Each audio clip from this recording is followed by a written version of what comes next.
Okay, hello and welcome to my dear students of class 12th.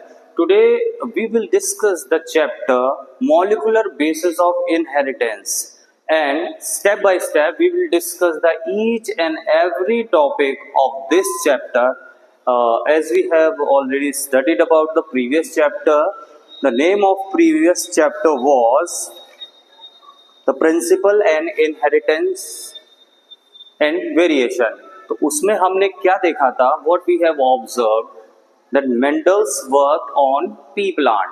ठीक है, तो उसमें हमने देखा था कि कैसे कैसे आपके जो कैरेक्टर्स हैं या जो जेनेटिक इंफॉर्मेशन है वो एक जनरेशन से सेकंड जनरेशन में ट्रांसफर हो रही थी।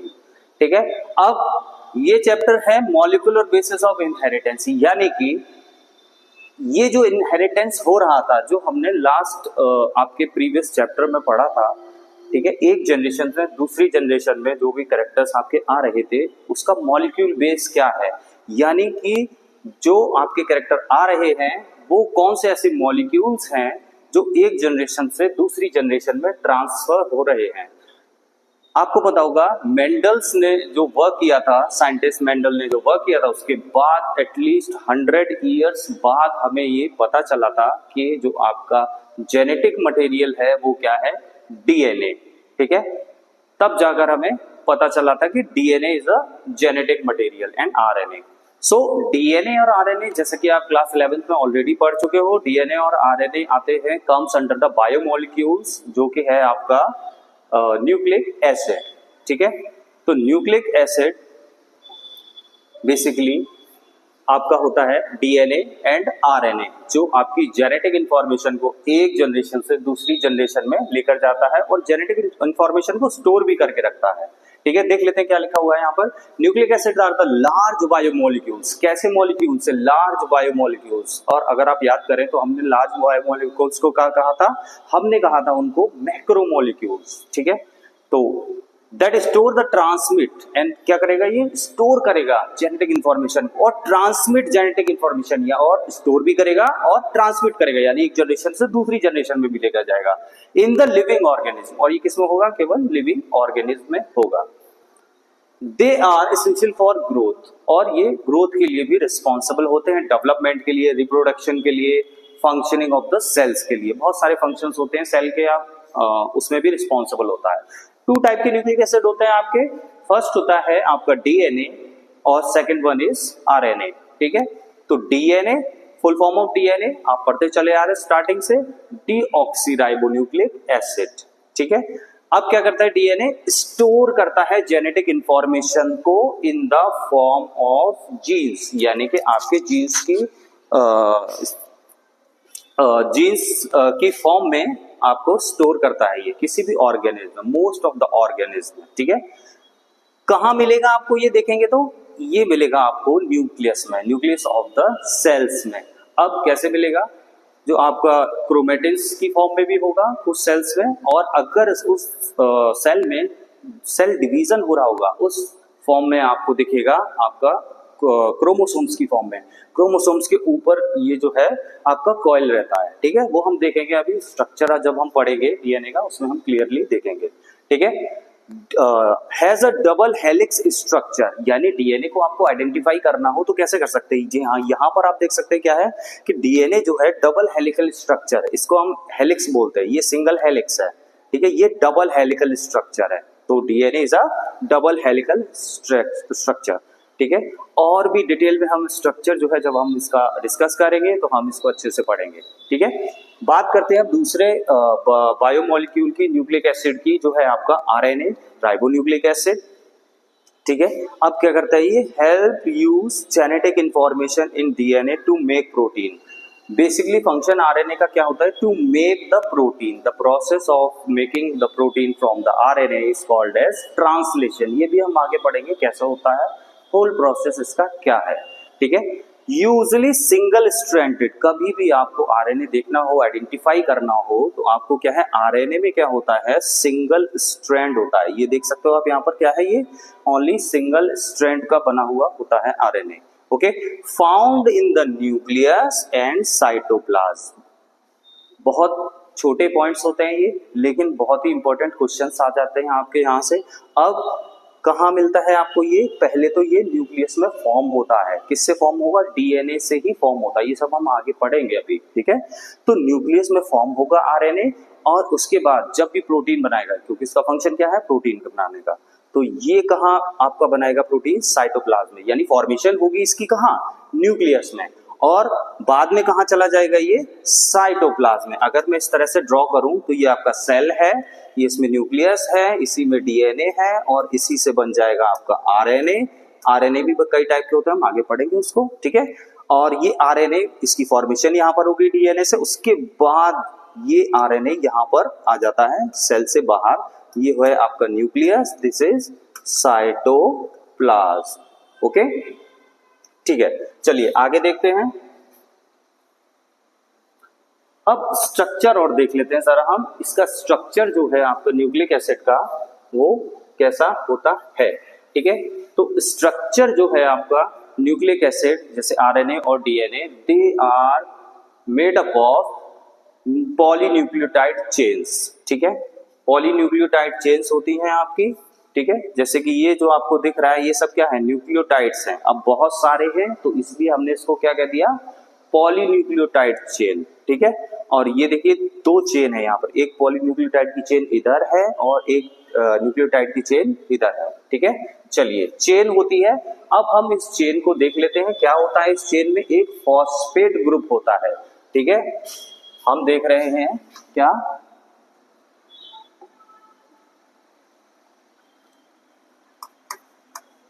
पॉलीन्यूक्लियोटाइड चेन, ठीक है।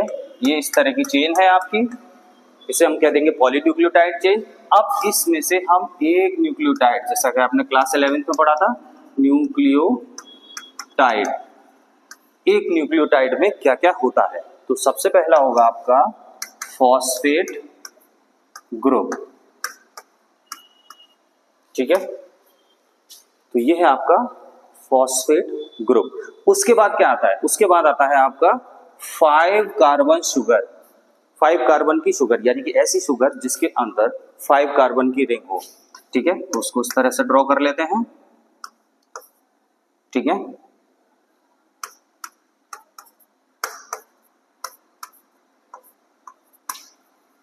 ये आपकी 5 कार्बन की शुगर है, इसको हम कह देते हैं पेंटोज शुगर, ठीक है। क्योंकि 5 कार्बन की शुगर है इसीलिए this is called pentose sugar. अब बात करते हैं कि डीएनए में ये जो शुगर होती है, ये होती है डीऑक्सीराइबोज।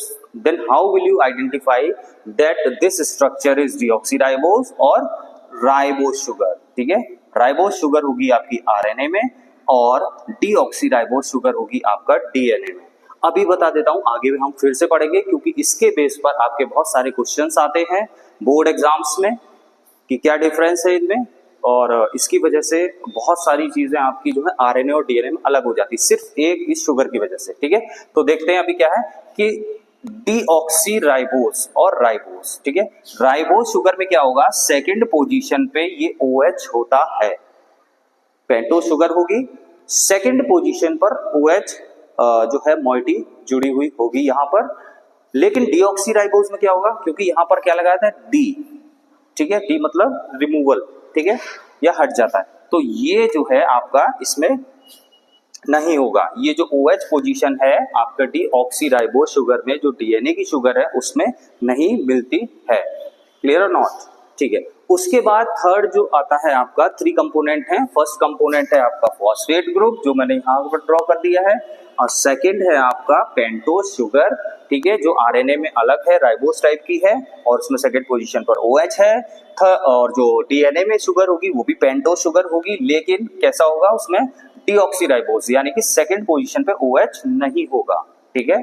चलिए उसके बाद थर्ड आता है बेटा आपका नाइट्रोजिनस बेसिस, ठीक है। नाइट्रोजिनस बेसिस जो है आपके, ये आपके जो है 2 रिंग्स वाले कंपाउंड्स हैं, नाइट्रोजिनस कंपाउंड हैं, ठीक है।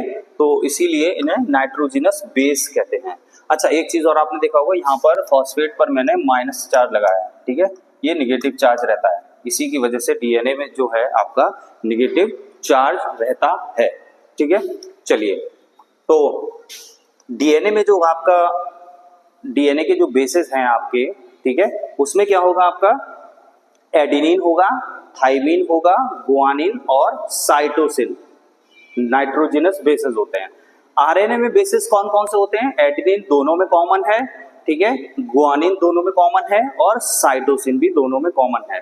अब जो सारा आपका जो चेंजेस आते हैं वो आते हैं कि डीएनए में जो होता है बेटा आपका वो होता है थाइमिन, ठीक है, और आरएनए में थाइमिन की जगह रिप्लेस हो जाता है यूरेसिल, ठीक है। तो अगर मैं यहाँ पर ड्रॉ करता हूं इस तरह से और किसी भी नाइट्रोजनस बेस में यहाँ पर यूरेसिल है, नाइट्रोजनस बेसिस जैसा कि मैंने बताया था डीएनए में कौन से होंगे? एडेनिन, थाइमिन, गुआनिन, साइटोसिन, और आरएनए बेस जो होगा उसमें क्या होंगे? एडेनिन, यूरेसिल, गुआनिन और साइटोसिन, ठीक है। अब ये नाइट्रोजनस बेसिस आपके 2 टाइप्स में डिवाइड होते हैं। फर्स्ट है आपका प्यूरिन्स, ठीक है। प्यूरिन्स में होते हैं आपके एडेनिन और गुआनिन, ठीक है, और जो पायरिमिडीन होते हैं उसमें होता है साइटोसिन, थाइमिन और यूरेसिल, ठीक है। तो यूरेसिल जैसा कि हमने बात किया था, अभी डिस्कस किया था, केवल आपको कहाँ मिलेगा? आरएनए में मिलेगा। तो आरएनए को आइडेंटिफाई करना है तो क्या करना होगा आपको?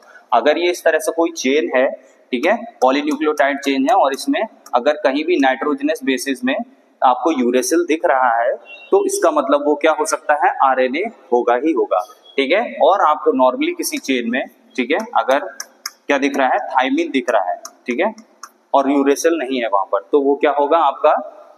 पॉसिबिलिटी उसकी डीएनए की होगी, और जहां यूरेसिल होगा वहां पर आरएनए आपका होगा ही होगा, ठीक है।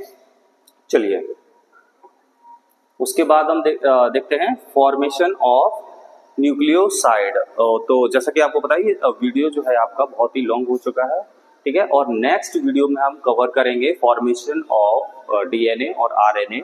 तो फॉर्मेशन ऑफ न्यूक्लियोसाइड कैसे बनता है, उसके बाद न्यूक्लियोटाइड कैसे बनता है, फिर न्यूक्लियोटाइड के बाद पॉलीन्यूक्लियोटाइड चेन जो है वो कैसे बनती है, फिर दोनों हेलिक्स आपस में कैसे जुड़ते हैं, ये सारा हम डिस्कस करेंगे आपके नेक्स्ट वीडियो में। So thank you.